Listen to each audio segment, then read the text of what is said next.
All right.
Welcome to Denver Startup Week.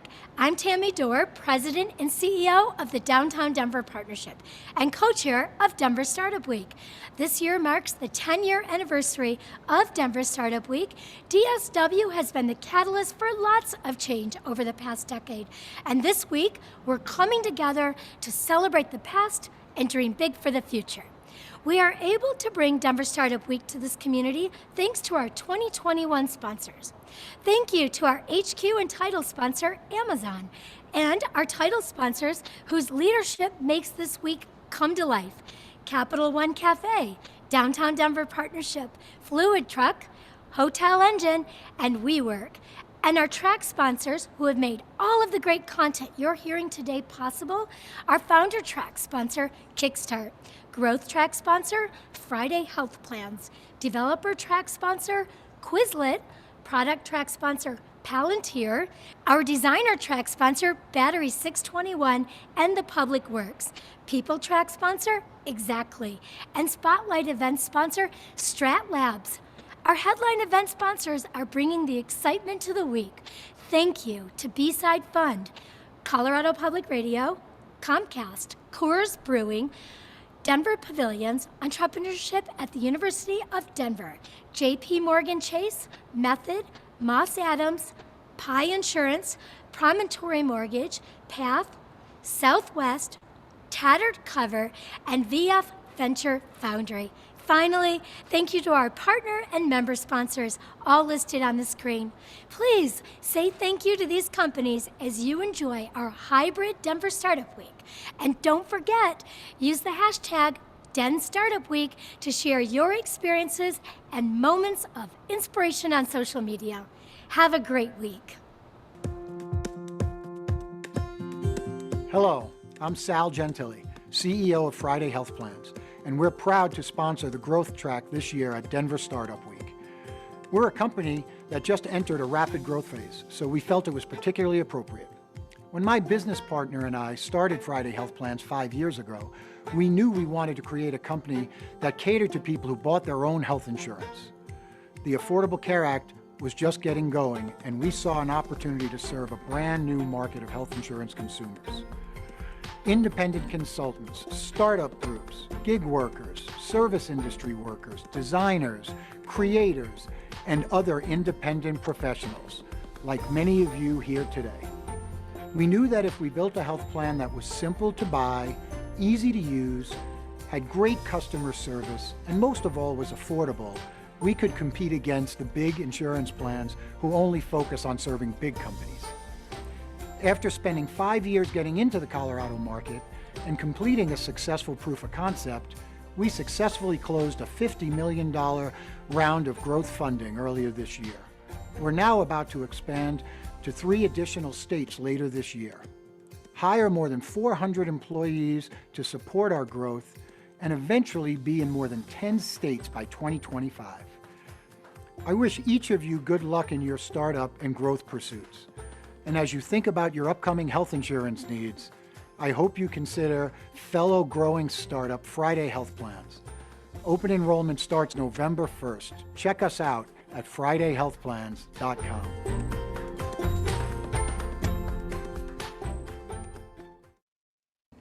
Hello everyone, welcome to Denver Startup Week. I'm Jake Cohen, the Growth Track Chair and member of the Denver Startup Week Organizing Committee. Thank you for joining us for the 10th anniversary of Denver Startup Week. At Denver Startup Week, we strive to make all of our sessions a space where attendees can connect, learn, and grow, regardless of age, gender identity, gender expression, race, ability, or sexual orientation.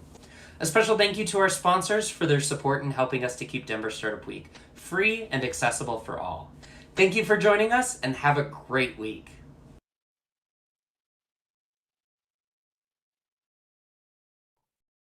All right, welcome everyone. I hope you're having a great Denver Startup Week so far. I know people are still trickling in. I'll go ahead and share my screen now with the presentation.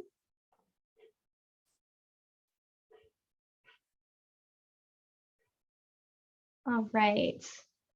And you should be seeing the CRO free money optimize your website for conversions. Jill, could you tell me if that's not what you're seeing? It's all good. Okay, great. All right, welcome everyone. My name is Claire Fletcher. Welcome to CRO, Optimizing Your Website for Conversions, free money. I'll talk about that in a minute. Just to tell you about myself, why I'm presenting on this topic, I'm a conversion rate optimization manager right now at Aura. A little bit of my background. I focused on marketing when I studied at UPenn. I worked at 4 different companies in the same field, so I've gotten a lot of experience across different industries. My first marketing job was at Web Finance, which was a small website publisher. My goal there in CRO was to optimize pages per visit because it was a blog sort of article website. The more pages people viewed, the more money we would get off of ad revenue. So we were trying to get people to click through to other articles. I optimized email click-through rates for our newsletter as well. So I did a little bit of email testing and I optimized newsletter signups. Then I worked at Xero, which is an accounting software company. And there I worked in CRO on a growth team. And we were trying to optimize for free trial signups and buy now purchases, as well as other things like cross-selling to our current base. Most recently, I was at Twilio SendGrid. We were always trying to get more people to fill out those sales forms.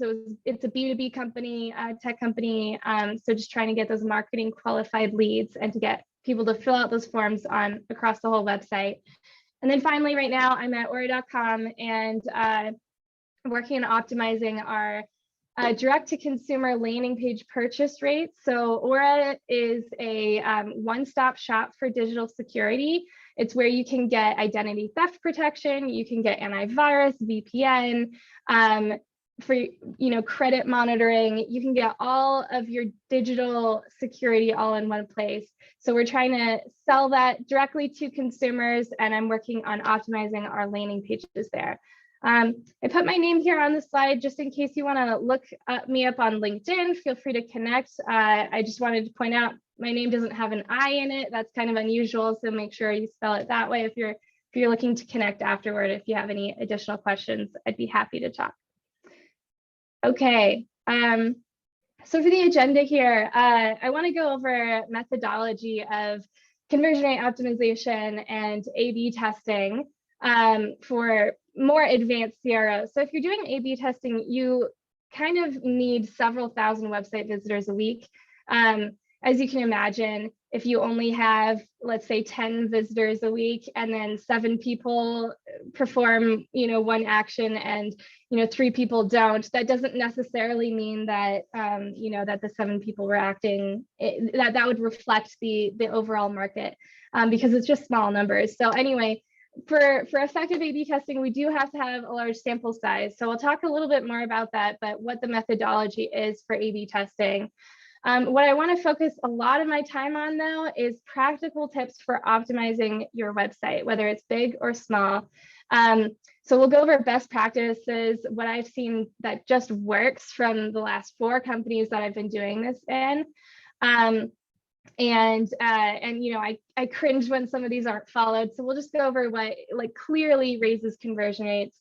And then I'll also sprinkle in some real life examples. This isn't necessarily in order, but we'll do some examples throughout of what I've tested before. We'll try to guess which one won. So for Q&A on the phone here, my co-presenter is Jill Epstein, and she is a digital project manager at Aura and works with me. So she's going to be monitoring the chat in case you guys have any questions. Feel free to send them through. I know this is a webinar instead of a meeting, but it can still be somewhat interactive. So send through in chat any questions you have. I'll try to pause strategically throughout the presentation to get some of those questions answered, and I'll try to dedicate some time at the end as well. We'll also be using some polls. So actually, I am really interested in learning about, go back. Before you keep going, there's some comments bubbling up about getting the captions turned on. I've messaged the person running this, so we're working on getting that so you all watching can have the transcripts. Thank you so much for messaging that, or for letting us know. Yes, so we do have a volunteer here, Sarah. Hopefully she can get that figured out really quick. So I'm going to be launching a few polls here. I do want to launch my first poll because I want to get a feel of where I should spend most of my time, because I want this to be as useful for you as possible. So the first poll here is how large your company's website is right now. So I'm going to launch that right now to everyone. You should get a pop-up asking you to answer if your company doesn't have a website, if it gets a small amount of traffic, if it has between 3,000 to 10,000 a month, or over 10,000 visitors a month.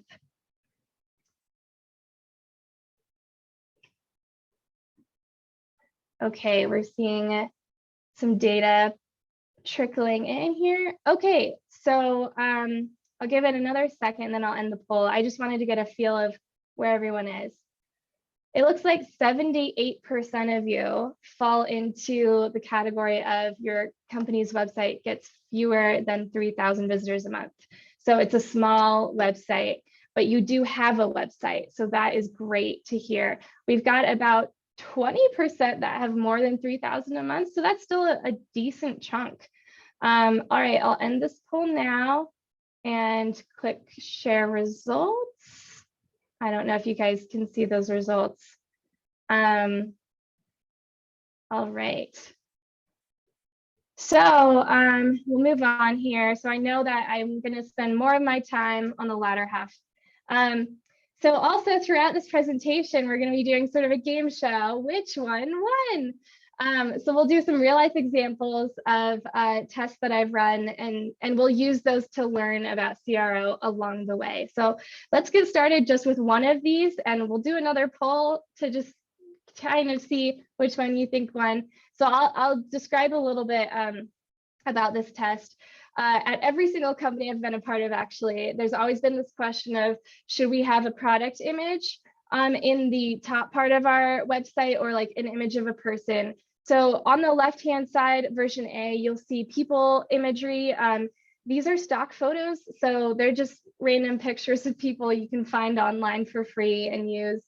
And then on the right, actual pictures of our dashboard and product and how it works. And so people are always curious, like, do people want to actually see the product, or does a human face work well? I'm going to launch another poll to get your guesses here.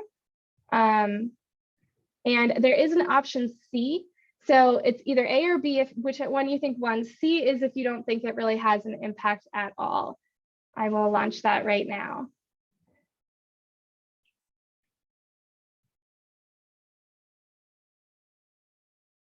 Okay. Coming in here. Looks like about 65% of you think that the A version with the faces are winning. 68% now, people are responding more. So the majority thinks A, but we still got 25% who think B. So I'll end that poll. When I share results, Jill, I just shared results. Do you see that like in chat, or do you see that on your screen?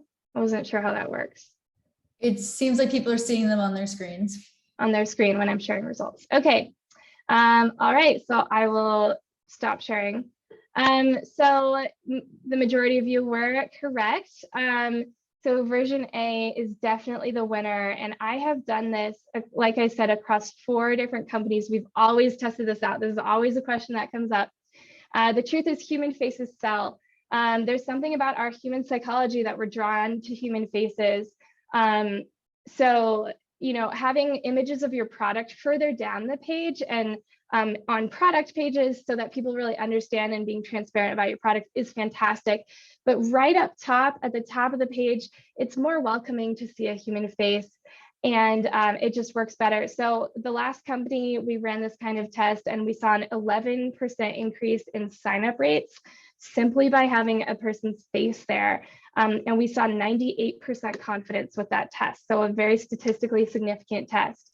The pop-up that we ran here at the bottom with the phone call, that showed a 7% increase in phone calls on version A compared to version B. All right, so I typically like to just dive into content and not spend too much time defining things, but I figured I had to at the beginning here. What is CRO?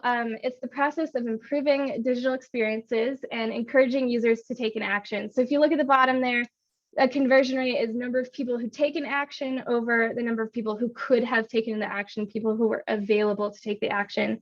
So that's often number of people making a purchase over number of website visitors. If your online conversion rate's like 2%, then CRO tries to bump that up to 5%. I do want to draw a distinction between growth hacking and CRO. To me, I feel that the difference is that growth hacking is more focused on short-term gains and kind of tricks to get people to do things that they maybe wouldn't necessarily do otherwise. And that's what we call dark patterns. So just an example, if you put pictures of puppies on a web page, that's always going to drive more clicks because people love puppies, but that's not going to get you your lifelong customers or advocates of your product. You want to make sure that it's actually what you're doing is actually taking away some anxiety from folks, adding some useful information to the page, doing things that actually supports the user in making this decision rather than tricking them into making a decision. So that's the distinction I draw. My old manager used to call the whole process of CRO free money, and he would say that all the time on meetings because any paid traffic that we bring in from our Facebook ads, our Google ads, if you're paying for any traffic, CRO just takes that traffic you already paid for and converts more of them. And so it's just like eking out more revenue and more users from what you're already like bringing in. So. Okay, a big part of CRO is AB testing. Because you guys don't have a huge website, most of you, I still want to go through this a little bit because it's really important part of CRO, but I won't spend too much time on this section. So just important to remember what works for one industry or company will maybe not work for yours, and it could actually be the opposite of what works. It's always important to test against your own audience if you have the traffic to do so. And the examples that I like to use, we all know those products at the grocery store that are all like labeled with 98 cents, 95, 99 cents, like these discount shoes at DSW. I just searched for DSW shoes. It's a discount shoe store here in Colorado. And they're all $59.99, $69.99. And do you know why? Because, you know, everybody psychologically only pays attention to that very first number. So when I see $59.99, I'm more likely to think 50 in my head. But if you just increase by even 1 cent, you see $60, that actually changes conversion rates drastically. So that's why you see this, that's a very common pricing strategy. But that works well for some products, but like they've actually found when they tested this pricing strategy with luxury brands, it worked in the opposite way. It made those brands seem cheap. If you have a Jimmy Choo fancy shoe that's priced at, you know, $659.99, people are going to look at that and think like, maybe this is fake. It looks cheap. You know, it doesn't look like a luxury brand. So it actually reduces conversion rates if you use that pricing strategy for luxury brands. So that's why when you look up Jimmy Choo shoes on Google, you'll find even numbers like $650, $950. So I just use that as an example to show, you know, if you Google online, you know, CRO best practices, you know, or like what tests one for one person versus another, it might not always work for you. And so just remember that your audience is different, your demographics, your channels that you're using in your product are different. So common tools that are used for A/B testing, Adobe Test and Target I've used, Optimizely, Google Optimize, SiteSpec. For email testing, you've got all your email platforms have A/B testing like Marketo and SendGrid. So if you have any favorites, feel free to pop them in the chat if you want to talk more about that. So before I move on, Jill, are there any like big questions so far? I think We're you're all good. Keep going for now. Thank you. Okay, good. We want to make good time on this stuff and get to the meat of it. Okay, just want to mention that there's a balance between doing the right things and doing things right. You don't want to just test every idea that comes to mind. Oh, what if we turn the button color from green to red? Let's test it. You know, if you just do all that stuff without thinking through what's the best thing to test and what could have the most impact, then you're not getting the results you could see. So you want to spend some time researching and analyzing before you go into testing. At the same time, if you spend all your time researching and you don't actually push tests out the door, then you won't get anywhere either. So there's a balance here with this strategy. So my methodology is pretty simple here. Research and ideate at the beginning, prioritize and plan your tests, launch the tests, and then report on them. So I'll just go through and I've highlighted the ones where I found like surprising and interesting results that were maybe unexpected. So I just want to mention those in particular. So the first thing I do is for CRO, like I check the basics. Page load speed actually like has a huge effect on conversion rates. For every additional like half a second that your page takes to load, people are dropping off because maybe they decide, well, I didn't want to really look at that website anyway, or they think that you know, if it takes pretty long to load, maybe it's 3 or 5 seconds. At that point, they think the website's broken, so they're not going to sit around and just wait. They'll abandon. So the basics, like if you can get your page loading faster, that's going to give you more conversions right there and in there. Of course, if you're doing search engine marketing, you want to look at quality score. Do your pages match the search terms? You want to look at positioning, target personas, etc. I've highlighted site testing because this is kind of a surprising thing. We used to, at the first website publisher that I worked at, we used to each have a task once a month that we had to spend half an hour just clicking through our website, going through, clicking buttons, reading articles, like signing up for newsletters and clicking through. And you'll be surprised, every single month people would find bugs like, oh, that CTA on that product page is broken and it wasn't sending people to the form anymore. So because you're so behind the scenes with your product, oftentimes we're not the people that are looking at our website all the time, and the users aren't going to like call your company and say, hey, I noticed the button's broken on your landing page, just wanted you to know. They're just going to abandon. And so so site testing, just going through and clicking through and making sure things work like on a consistent basis, testing on your mobile phone, making sure the mobile different devices work for you is important. Claire, before you move on to the next point, 2 clarification questions. One, how can you make a page load faster if it is going slowly? And two, can you elaborate more on what a quality score is? How do you access that kind of scoring system? Awesome. Okay. So page load is usually handled by the developers at your company. So if you have a contract developer that's built your website, there are a lot of things you can do to make your pages faster. You can remove a lot of extra scripts. There are elements on your pages that take a while to load, and you can have things called delayed. I don't know the exact terms, but it's something like a delayed load, so that it loads like the first part of your page, and then it continues to load the section below the fold, below the scroll, like as the user's viewing the page, the part that's already loaded. Instead of waiting for all the content and then loading, you kind of load some parts and then load another part. That can help increase your speed. So it's usually things that developers are able to do. And there's a way to also Google, like, test your page speed through Google. And so, yeah, I think that would be something worth looking into and investing in. And as far as quality score, that is very related to search engine marketing. So if you are paying Google or Bing or Yahoo and I think mostly Google, if you're paying them for search ads, they will give you a quality score of if your landing page matches the searches well. And if it says you have a really low quality score, it means that it doesn't think that the page that you're delivering to users when they're searching for the search terms is relevant. And you want to have a high quality score because Google will prioritize that for the ads, and it all goes into the whole Google ecosystem. SEM is not my forte, so I think that's just a little bit more of someone that works in search engine marketing would have more of that answer. Okay, I'll move on.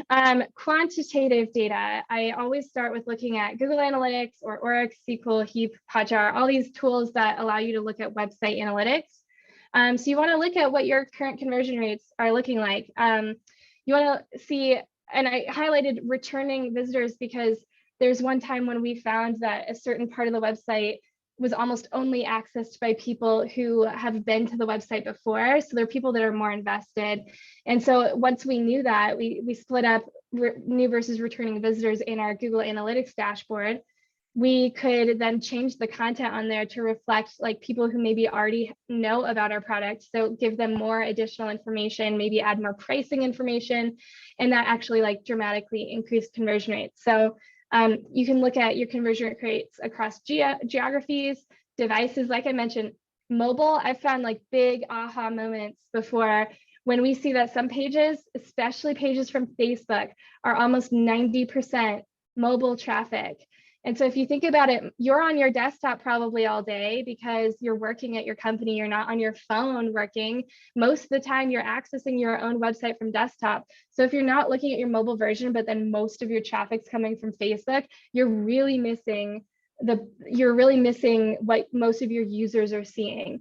And so looking by devices is really important. And then we found that if we mobile optimize and we create a Facebook pages that we actually start with the mobile version before we look at what the desktop version would look like, that always performs better. You want to obviously look at all sorts of other data like heat maps, how far people scroll. Hotjar is a good tool for that. And funnel conversion paths, next page paths. Google has tools for that.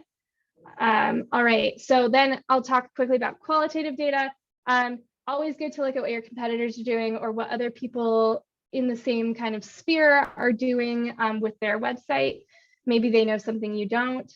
You want to make sure you check against CRO best practices that we'll go over later in this presentation. Make sure your website is up to par with those, like just, best practices. User testing. I mean, this can be as simple as getting your friend to sit down with you and you interview them about your website. I've done this, like I just joined Aura and then I took my parents through the aura.com landing page experiences and I interviewed them about it. And so I said, Mom, I want you to click through this page and I want you to tell me what you noticed about it. What do you think this product is about? Interview them. If you wanted to sign up, what would you do? And it's actually surprising. You find out people saying, well, I'm not actually sure what this is about, or I think I would click here, but it's the wrong spot. So you can learn a lot of stuff from that. I would just have a word of caution because sometimes people don't know what they like. So I like to use the example of Apple AirPods. I heard from, once upon a time from someone who worked at Apple that when they first were user testing the idea of cordless headphones like Apple AirPods with these little pods that just stick in your ears, people thought it was the dumbest idea because they were like, they're so expensive, I'm gonna lose these things. What's the point anyway? The cord doesn't bother me. Why do I need like a cordless little pod? And I'm gonna lose them, can't keep track of them. It turns out, they're wildly popular. So users often don't know what actually is going to affect their own behaviors. People are sometimes pretty bad at that. So take user testing with a grain of salt, but it's always good to like hear what they say about your website if you interview them about it. And then whenever I join a new company, I always talk to the sales and customer service teams because they're closest to the customers. And I ask them, what do you hear from customers? What are they most confused about? And if they say, hey, they're really confused about our pricing, then clearly our website doesn't do a good enough job of explaining pricing. Because if they're getting on the phone with sales and they're like, I don't get it, that means our website didn't do it right. So I try to get all those insights out of the customer service or sales teams that I can, because that really helps me identify where I can optimize our website. And then finally, once you have all this data, you can get to brainstorming. So this is the part where you're researching, you're finding out like about your own website. And then you start coming up with ideas of how to improve things based on what you found. And you can just have groups of people come together, or you can just do it yourself. And that's always a great place to start. So a lot of websites, when you look up CRO, they will emphasize having a good hypothesis. So I don't think it's as important as most websites. They'll say you have to have this certain structure, if, by, will, because.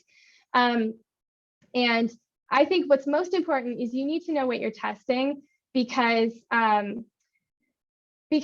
helps you to know what metrics you need to track from the very beginning. And you also need to know if it's successful, if it provides an uplift, what are you going to do? And if it's a failure, what are you going to do?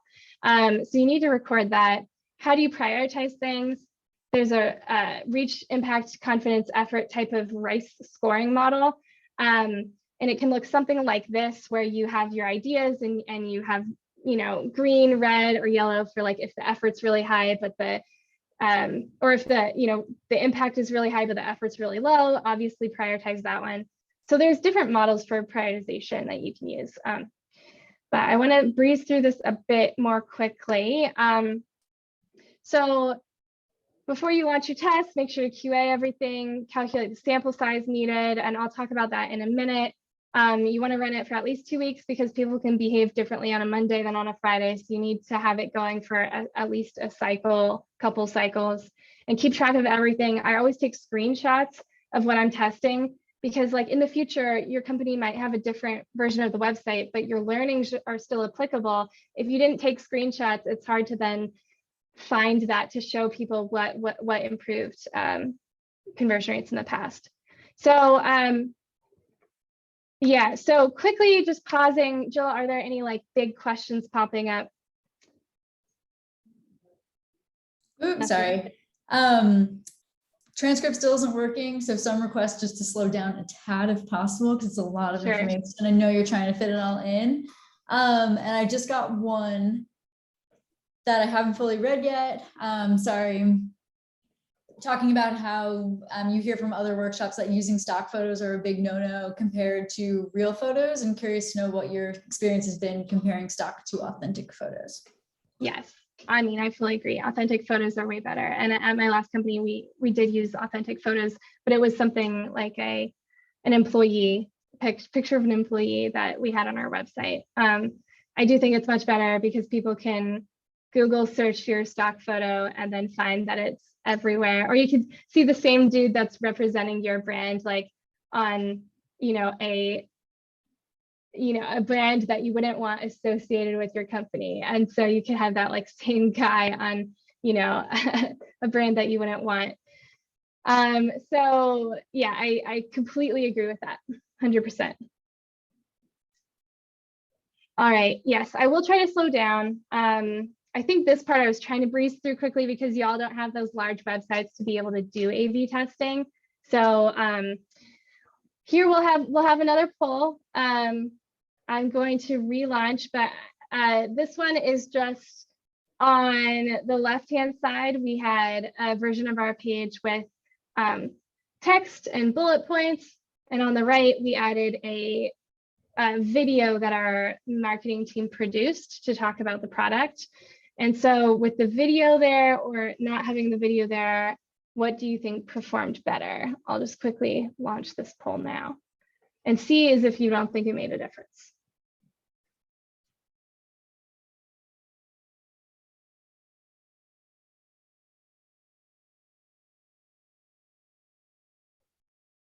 Okay, I'll stop it there.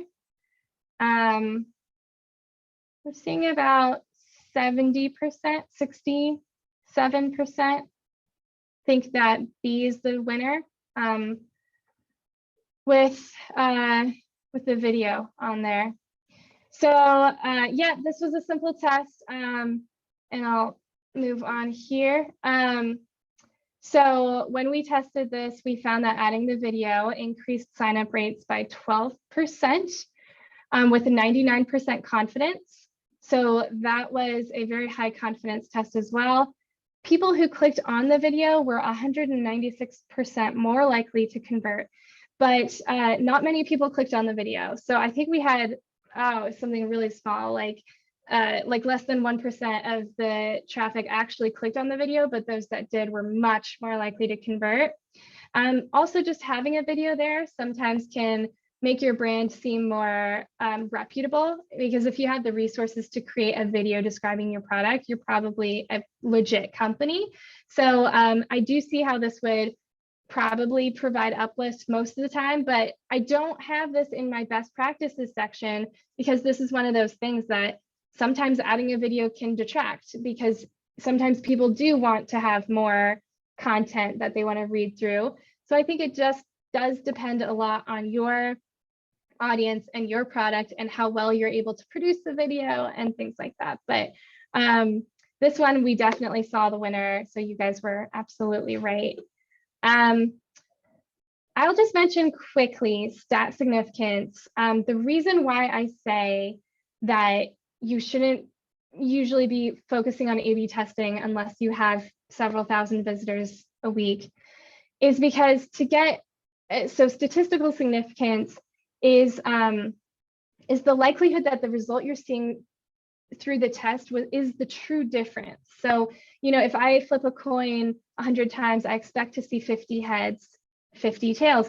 But if I see 51 heads, does that mean that the coin is weighted improperly? No, of course not. That was just random chance. If I see 55 heads, what about then? It's probably still random chance. What if I see 70 heads out of 100? Now I'm starting to question if the coin is a fair coin. So in order to actually see if you have a difference between version A and B, you have to have enough traffic. If you have small amount of traffic, you could see a difference. You're like, whoa, this had, 50% uplift, but then it's actually not true. And it actually is the opposite, but it's just your traffic was too random during that time to actually show you the difference. So Optimizely has a sample size calculator that you can use to see how many visitors you would need. If your baseline conversion rate is some sort of percent, you want to detect a 10% uplift or a 20% uplift, and what significance ratio you want to, if you want to be 90% confident or 95% confident, we generally recommend above 90. So, in this example, you would need 35,000 visitors a month, and it would take, for a page that has 35,000 a month, it would take 2.5 weeks for this test to complete. So that's just an example. And so the question is always, what if you don't have the sample size needed for testing? And it says you need 90,000 visitors per variation, so that's 180,000 visitors, and that'll take months for you to get.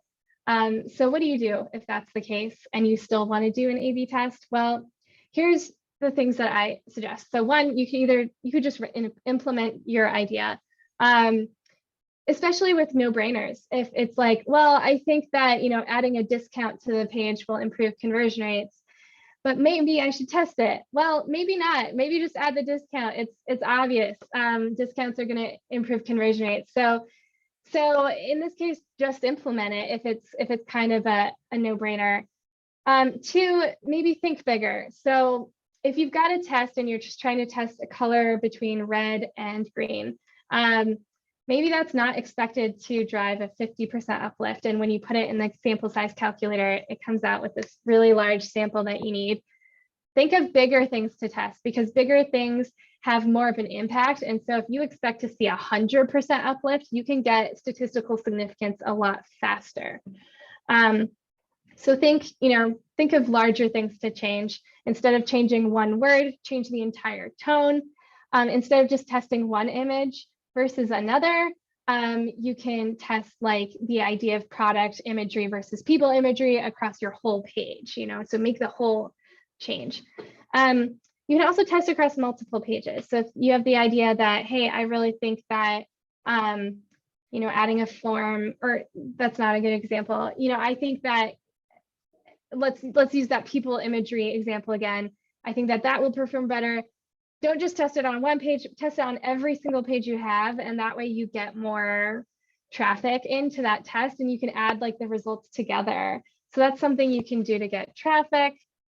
Finally, a couple things. You can use micro conversions. If your ultimate conversion is purchases, what's related to purchases? Maybe button clicks. People who click on the button to purchase, after they click that, they fall off. A lot of people fall off, but it's very correlated with people actually purchasing. So if you can increase button click percentage, you might be able to increase purchases. So if you focus on that micro conversion of button clicks, then you can get statistical significance faster, because there are more button clicks than there are purchases. So you can get there faster. And then finally, abandon the test. Maybe it's just like, sorry, it's not as valuable, like you think it's like a really interesting idea, but if you're not going to be able to test it out with your traffic, maybe it's not worth testing. So either implement it or don't, and move on to something else. So those are the things that I suggest doing if you need a huge sample size. Okay, so now the best part of the presentation is best practices, stuff that generally works. And I want to dive into this. So before I dive into that though, I'll launch this poll one more time. Which one do you think won? The only thing that is changed here is on A, the headlines start a 30-day free trial, and in B, we really highlight the word free. So start free for 30 days, or C, if you don't think it really had an impact. Okay, I'll go ahead and end the poll because it's obvious everyone thinks that B is going to perform better. And yes, you're right. B definitely performed better. Whenever you have something that's really close to the conversion point, even small changes can make a big difference. If we made this change like on the home page, it might not have had that much of an impact, but we changed it on the sign-up form itself. So changing things there does impact you to a greater extent. And what we saw was a 7% increase in sign-up start rates, which if you have a lot of traffic, 7% is a huge number. And that was with 99% confidence. So this definitely improved conversion rates just by highlighting the word free. And so that brings me to the first best practice is remove barriers and distractions. Emphasize the ease and low commitment as much as you can. So you want to have a dedicated landing page if you're going to have paid traffic like Facebook or Google paid traffic, so that you don't send people to random other pages. Don't have a bunch of external links. Keep people zeroed in and focused on the one thing that they're supposed to do. You can have more information as you scroll, but keep it simple at the top. If you have a 10-field sign-up form, every field you can remove will increase your conversion rates by sometimes by up to 7%. So if you have a 10-field form, try to get it down to 5 fields. People just will fill that out at a higher rate. It's just always true. Well, almost always. If you have a money back guarantee, list that right there. Emphasize it. If there's no credit card necessary to sign up for a free trial, emphasize that. If something's free, make it big and bold so people know it's free, like the example I just gave. And then optimize for mobile to make it more clear. So, emphasize how easy and low commitment it is everywhere that you can. That will usually help. And I'll pause for a minute. Jill, I question. appeared with a question. Do you have any data or thoughts on conversion rates using the word free versus complimentary, no cost, maybe some other synonyms? Oh, that's super interesting question. I don't have any data on that. I think free, I guess complimentary seems like a little bit harder to get your brain around. So I would expect that free would perform better because everyone knows what that means. And it's like a smaller word that you can emphasize with larger letters. But no, I don't know cost or anything like that. I don't know about that. Worth testing.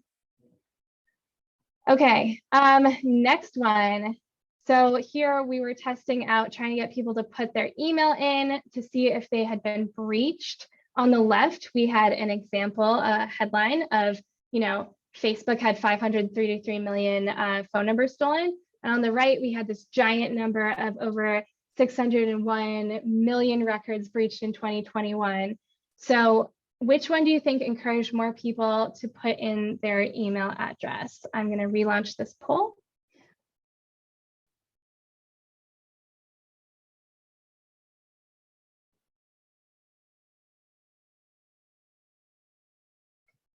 Okay, I'll stop it there just so we can get a good idea.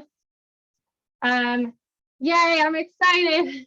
This is the first time you guys didn't get it right. That's just fun for me to see. Okay, so I don't know if this is always the case, but yes, at our company, a lot of people, and I'll stop sharing. So you guys said 58% of you thought B would be the winner. It was actually A. So a lot of people at our company think, oh, this big number is going to look really big and scary. The truth is, we hear big numbers all the time. Like, in how much is our government's debt? Something like trillions upon trillions of dollars. Sometimes big numbers aren't that meaningful to people. But if you have something that really connects to someone, like you talk about Facebook being leaked, and someone's like, oh, I have a Facebook account. Maybe I was leaked. So it touches someone on a bit more of a personal level. And so this brings me to the next best practice, which is personalize your content as much as you can. It's harder to do without, specific personalization software. But industry-wide, we see 5 to 15% increase when you can personalize things. Don't be too crazy, like call people by their names and like, hey, Claire, I know you're getting married in January. Don't you want a wedding dress? That's a little creepy. But if you say like, hey, based on the products you've been searching, we think you might be interested in this, that definitely increases conversion rates. If you use the word you, like we can help you instead of we can help people. If you say you, that personalizes it, and that actually helps things. If you have a section of your website where you say how we can help your use case or your industry, if you're B2B, and then you have different sections where people can click on their industry or click on their use case, then that's almost like a self-selection. People are self-selecting into the personalized experience, and they can see what's more relevant to them. We also found if we match our, the search terms, if people are searching for invoicing software, instead of saying the best small business accounting software on the landing page, if we literally say the best invoicing software on the landing page, that had a 31% increase in conversion rate, just matching what they're saying in the search term to what is on the page itself. Okay, next question here. So all we did on this one is we had, I'm not going to send a poll for this. On the left, we had try for free as the main CTA and talk to sales as secondary. And on the right, talk to sales was the primary and try for free was secondary.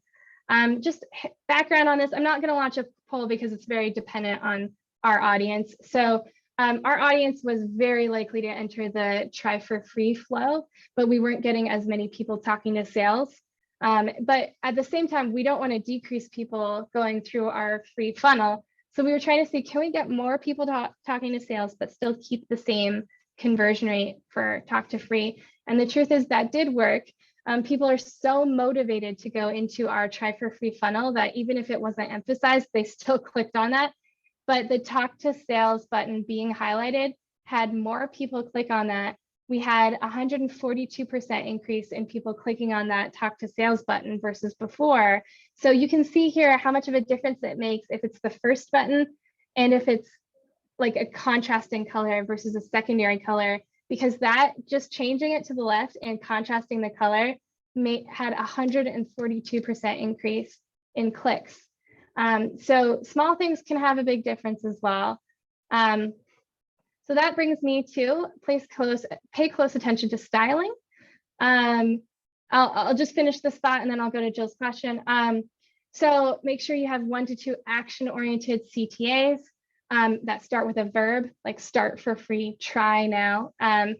High contrasting colors always draws the eyes. If you have bold, large, if you have an arrow pointing to your CTA, that's gonna help people click on it. Anything that like makes people see that button more helps. Jill, question. Thank you. Going back to when you're talking about personalizing content, we have a question about if you're familiar with any kinds of software that you mentioned that do that kind of personalizing. You know the names. Yeah, a lot of the AB testing software also have personalization components. So Adobe Test and Target, you can send an experience out to 100% of the audience, or you can select like, hey, if it's a returning user, show this. If it's a new user, show that. Or if it's someone from Germany, show this. If it's someone from the US, show that. So you can break out by different device types, geos, any way that you can sort the data. You can also send experiences just to those people using Adobe Test and Target, or Optimizely does that as well. And I think Google Optimize has a little bit of a functionality for that too. So any kind of A/B testing tool usually has some of that personalization. Okay, so for this one, we had someone at our company. So this is a German landing page. Someone was saying Germans are really analytical and they really need to read more content and digest more information. So the only difference here is in A, it was a really small paragraph, and in B, there's a lot more text. And actually, like there's even a third paragraph there. So it was a lot of text on the German version because they said Germans really want to learn more. So do you think that the more information for the Germans had an uplift or not? So let me relaunch this poll.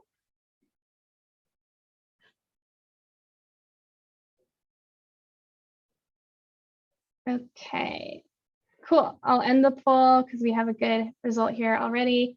Most of you think A, and that's true. Yeah, even if people are more analytical, it's overwhelming to see a lot of text up at top, and people generally skim, they don't read everything. So keeping it short and simple did help conversion. So that was A. And we saw a 5% increase in the form fill rates when we had the smaller amount of text at the top. So not huge, but still good. Okay, so that brings me to not related, but there's this thing about creating a sense of urgency that also helps. Use this sparingly. If you have countdown timers or limited time offers, that's always going to increase conversion rates. And again, almost always. But users will definitely hold it against you if you say things are like limited time and then it's not a limited time, it's always up there. So don't abuse this, but if you have a limited time sale, you're always going to kick up your conversion rates. What else do we have here? So I will launch a poll for this. Here it's just the headline. In version A, we had a social proof headline. So 2,000 people gave us 5 stars. In version B, it was a special offer, 33% off. And C, it was about the product itself. So get fraud and scam protection. What do you think was the best headline?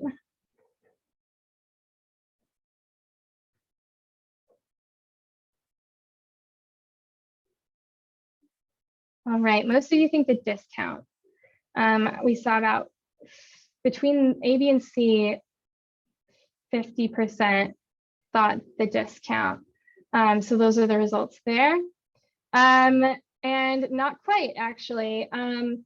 So it ends up being that it depends on where you are in the journey. And this is, again, why I'm not going to say this is a best practice to always follow this, because for any individual company, this answer could be totally different. But if people don't know enough about your product yet, or they don't trust your company yet, then the discount isn't going to get them across the line. Another thing with a 33, so it was social proof headline. Really, people really look to their community to understand if this is a good product. The reviews are always really great. And something to note here too is 33% isn't a huge discount. So we did a test once with an email headline. We had either 20% off or we had just $5 a month. And so what actually won was the $5 a month, because 20% seems negligible. But if you say it's only $5 a month, you're like, whoa, that's cheap. So 33% isn't a huge discount, especially if you don't expect to be paying a lot for this product anyway. So the whole social proof was more important in this instance, which is the next best practice, highlighting social proof and testimonials, making sure you have quotes, star ratings, recognizable logos. I'm going to try to breeze through. So we're not going to do any more polls because I still have a little bit of content that I want to get through, and I know we're running up on time here.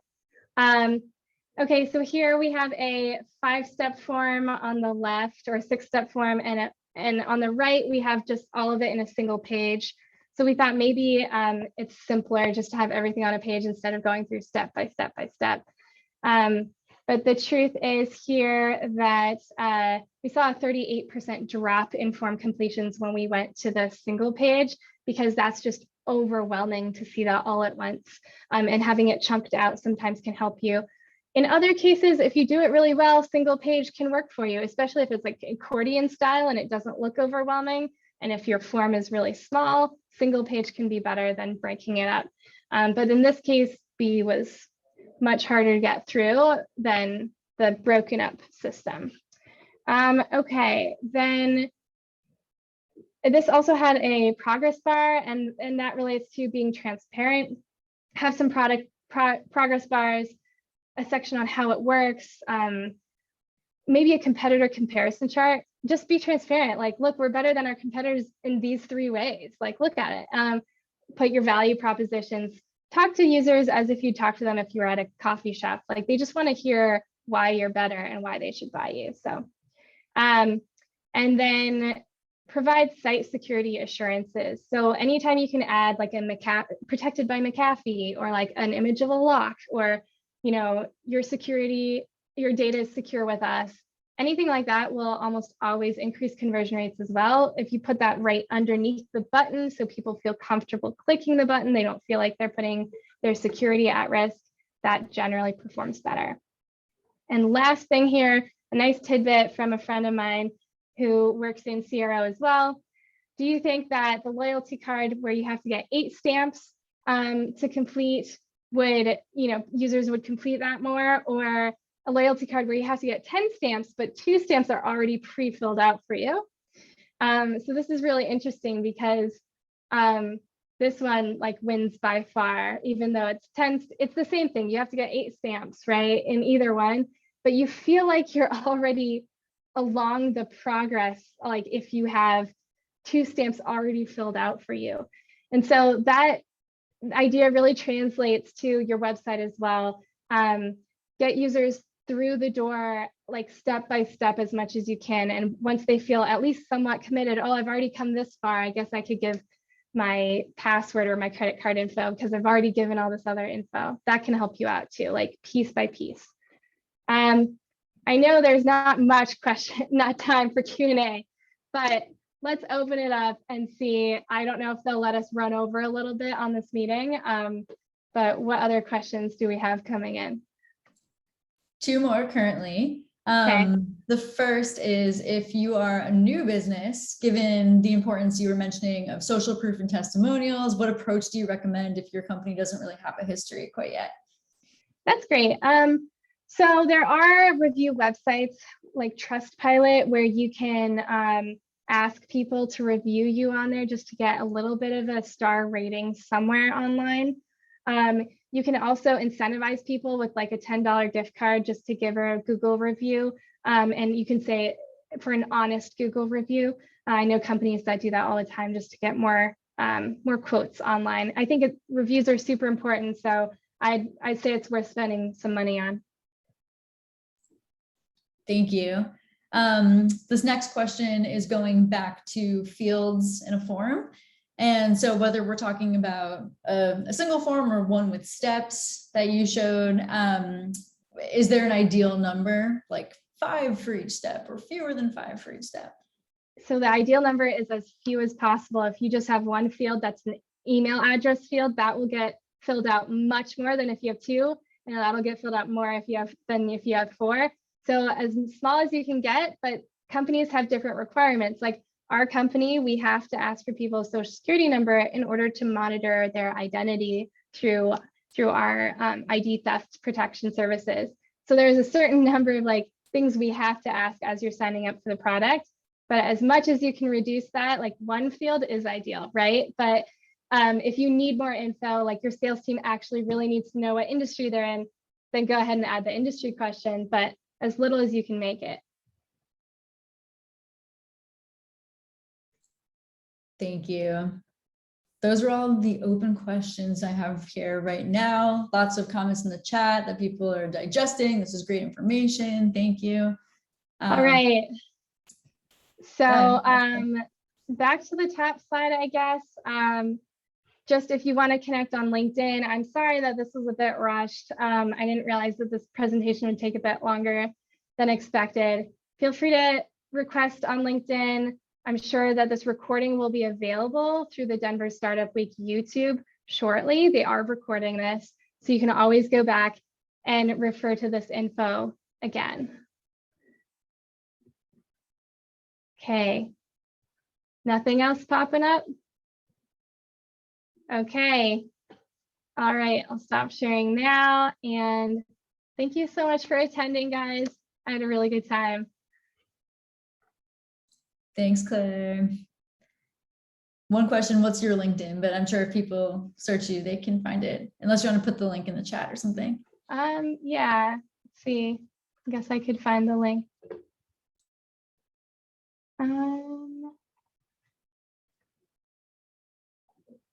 Here we go.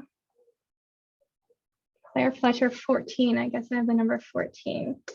There we go. All right. Great. Thanks, everyone. Bye, everyone.